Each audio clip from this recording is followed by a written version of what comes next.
So this is my first video.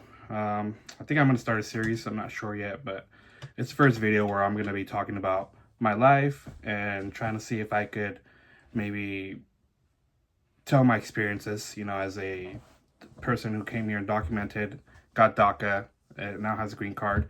And also maybe hopefully it'll be just an insight into my life from like my son or my family to look at, in the future. So if you want to continue this journey with me, just subscribe and like. But I do just want to share my story.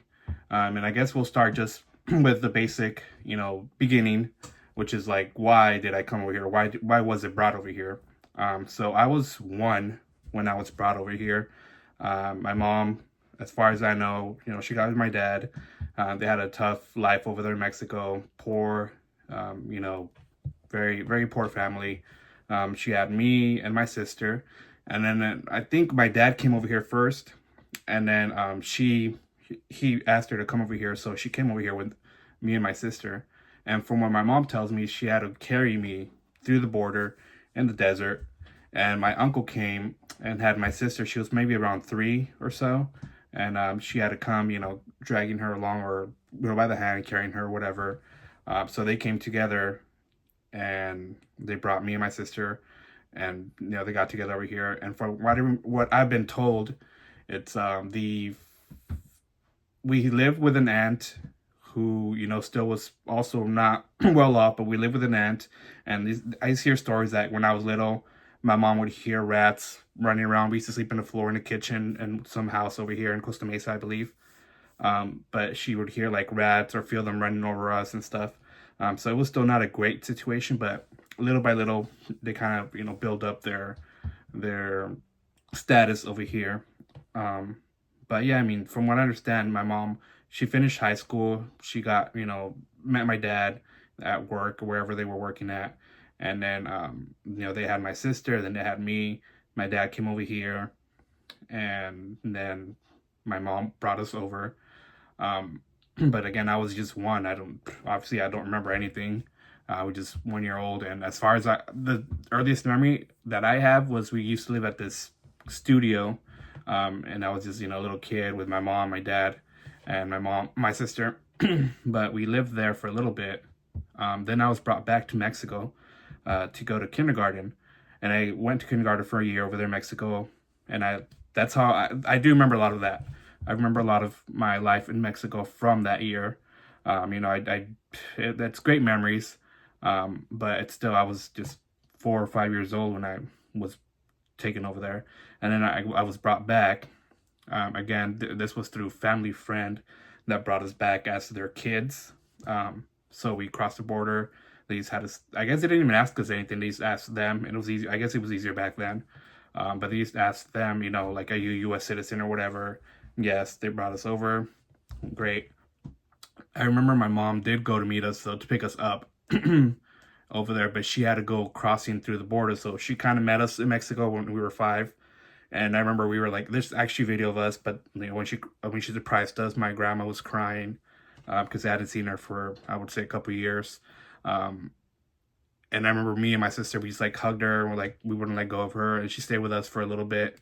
And then we came back over here, and she had to go through the coyote in Tijuana. And I mean, I was little, I didn't know any better, but obviously she had to go across the desert again. So that was pretty hard for her. It must have been hard for her again. Very nerve-wracking. She spent money, of course, to pay them. But we were brought back over here. Then she came over here a couple days later or whatever. We met with her, and we just continued life here. But from then, I did notice or realize that I was not 100% American, just because obviously I was in Mexico and I'm in the U.S., different language, English or whatever, and I was put into the Spanish-speaking classes.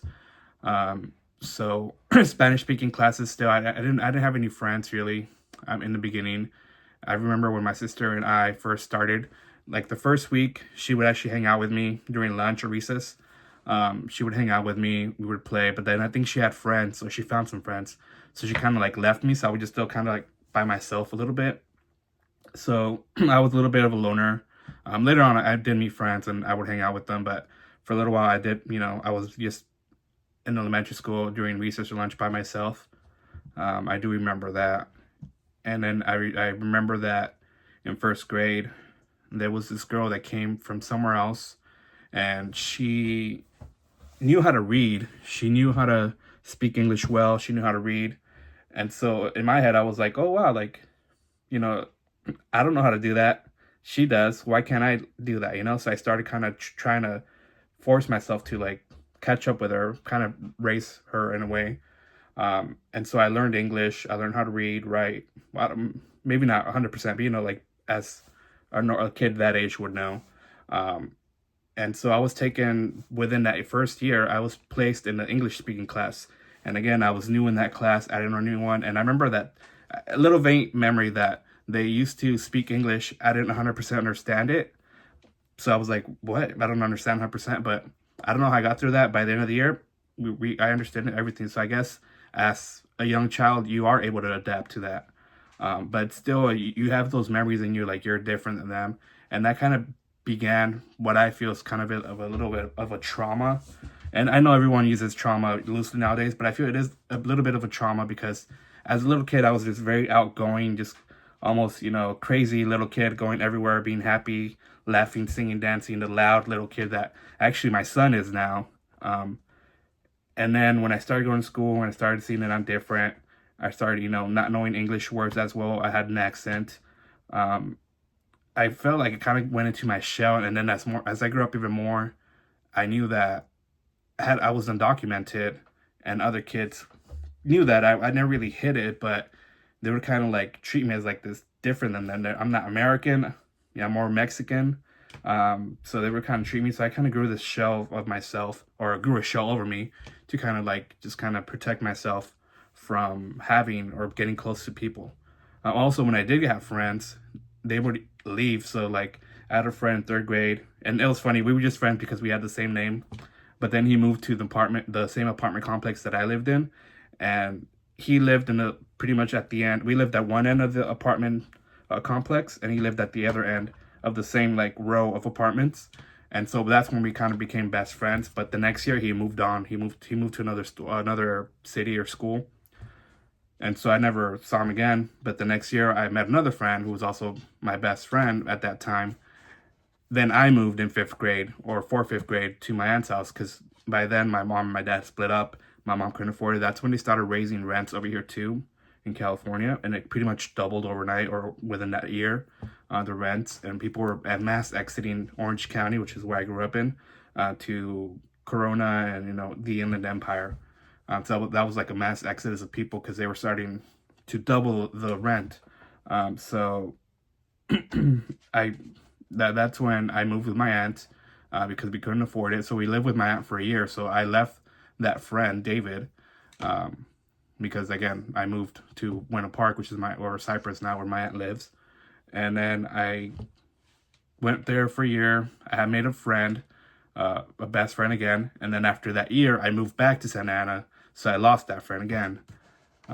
So just, whenever I made friends, I would lose them in that way. And I always made like that one friend. I had friends, yeah, in school and stuff. But when I made friends, I just kind of made friends with that one friend that we kind of like hung out like best friends.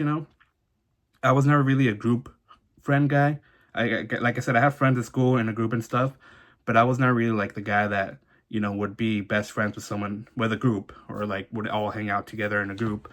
I would just kind of be like in school hanging out with them, but outside, I would just have that one friend because I guess that's more of the way I am. I'm more, not like I don't like to party. I don't like to, talk about, what usually boys do, just girls, or whatever, or sports, whatever. I would like arts and stuff. That's of course later on in life, but like stuff like that. And so when I would meet that one friend, we just kind of connected on those different levels, and that's what made it like not just be a group friend, but like a friend on one friend or like a best friend. But because I've lost, and I have more examples of those friends, but because I've lost those friends throughout the years, nowadays I really don't have any friends. It's just kind of me with my family. And I do kind of yearn to have a friend or miss, that friendship with someone. And I feel like, again, that's a trauma I have. And it is a trauma because I don't have friends now, and it's hard for me to make friends. So it is like a trauma I feel, response of my life, and I do regret that. I do wish it was easier for me to make friends. Friendship is something that I do realize it is important. It's just whenever I've had it, they've left, so I just kind of gave up on it, I guess, eventually. Um, but anyway, so to backtrack, um, my mom's life was very hard. She had a family of 11 kids in a very poor area in Mexico. And my dad, again, was also very, even worse off. And when my mom married him, she moved in with him, which was even worse off. I remember there's a story where my mom tells me that my grandma came to visit her, and she was kind of like, I never imagined this life for you, this poor life. Even though my grandma was also poor, this was even worse off. They were even worse off. And I remember when I went back, when I was 5 years old, Mexico, I would be taken to my dad's mom's side, my grandma on my dad's side. Uh, and yeah, I did notice they were a little bit worse off. It was a big family, kind of this, it wasn't like a house, it was kind of this store. And then behind it, they lived in like this kind of complex, or what they call a little vecindad. But it was just rooms with like a bathroom with a curtain in the back. And so I did notice that, they were poor. I remember their breakfast was more like, coffee for kids. It's coffee and milk that used to give us. It was always like beans or rice or something for dinner. It was something, at least my grandma, she would have, actual food, Mexican food. And I don't, that's the life that it is. I'm not saying, oh, they're bad or, whatever. They were just poor, and that's what I grew up in. I think it's great that I actually live that life because I could appreciate it now, that life. And, if someone has that life, I don't look down on them. So it's great that I feel like that they sent me back to Mexico for that year.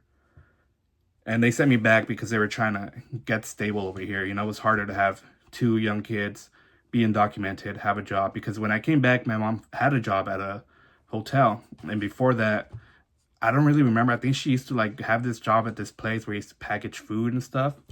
But I think it was like it was like a charity thing, I want to say. And my dad, I remember he used to clean carpets or something, but when I came back, he was still cleaning, but he was at hotels now or at companies now cleaning stuff. So that year, I guess it did help them better themselves. But they did come from poor beginnings. And I'll go more into detail as how I grew up over here, everything. But that's just the reason I became here, is because my mom had us. They were poor. They came over here to give us a better life. And it was still hard for them over here, so they took us back to Mexico, or at least my sister and I, and they built their life over there for that year, and then they brought us back, and it was a better life over here. I mean, better financially, but it was worse because that's, 2 years later, my dad and my mom separated, and then my dad abandoned us. So it was still hard in that sense, but it was easier financially. That's when they got their foot. And my mom's she's a hustler. She works hard. She used to have 2 jobs, full-time, hard-working jobs, and take care of us by herself. So I'm never ever gonna throw her under the bus. She did what she had to, and she did it as hard as she could, harder worker than any person I've ever met. Best mother, even just being a single mom. Yes, she used to have, her times where she just like, she was stressed. So as a mom, she would scream at your kids, whatever. But she was never abusive. She was never mean, anything like that. She was just stressed, like, hey, come on, quiet down, whatever, spank us or whatever when we got out of hand. But it was never abusive. It was just more out of like, she's trying her best. That's what she knew when she grew up. It was all love. So to me, she's a hard worker, best mom. So I just hope that everyone just starts to stop saying that these are criminals. These are not criminals. These are people that came here because of the U.S. And how the U.S. affected their country.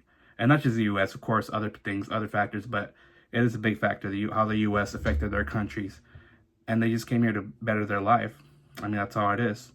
So, I mean, that's his story. Like I said, I'll continue with more stories. That I just wanted to tell you why I was brought over here and how old I was. I was just 1 year old, so I had nothing to do with that. I've been here since. I don't really know the life over there now.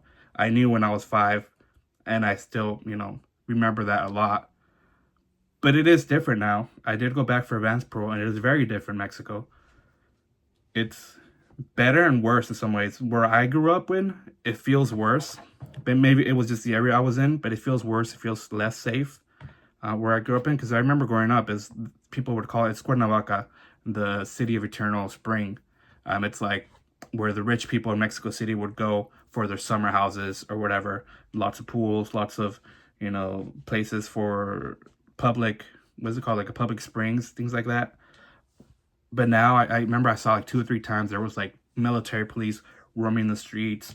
The streets just felt like so crowded and not kept. They felt unkempt, and it's just, I don't know. That city was not great, but I do know Mexico City is going up in status, and I feel it looks better and everything. So it's kind of it depends where you're from, I guess. But where I'm from, I feel like it got worse, but Mexico in general has been getting better. So I don't know, maybe now that I have my green card, I do want to go visit it. I do want to see what it's all about. But I don't know, would I ever live in Cuernavaca? Probably not in Cuernavaca. If I ever moved to Mexico, it would be Mexico City. But I have my life here now. I don't think I would be able to ever make a life over there now. I don't know anything over there. I don't know that I didn't have a education over there. I don't know the history 100% of Mexico. I did take Mexican American Studies class. I read lots of books that my family would send me. History was my favorite subject in middle school and high school, and so I would just read, just for fun about history, watch history videos and everything. So I do know a lot about history, but I don't know the history, like the academic type history. I don't know, of course, Spanish academically well. I don't know how to write it 100% well. I know how to write it, just like basic, writing that your mom teaches you, your high school graduate. That's what my mom is. But yeah, and I don't speak Spanish as much as I used to, which I should start more because I want to teach my son Spanish. But I don't. I do lose it. When I speak it, I do lose it. I do stutter, and have how I speak. I understand my speech is not 100% perfect. I have like a slur and like a stutter, not a stutter like but a stutter like of words with mind. It's my mind goes faster than my mouth can. So I'm thinking like 5 sentences ahead, and my mouth is barely spewing what I said before, like the 5 sentences before that. So I do get jumbled up a little bit. But yeah, that's why I came over here, how old I was, and yeah. If you like this video, just subscribe, like, and subscribe, and hopefully I can give you more videos and of different subjects. But this will be probably one of the main subjects. Will be my life, my history, my thoughts of how I was brought up. Thank you.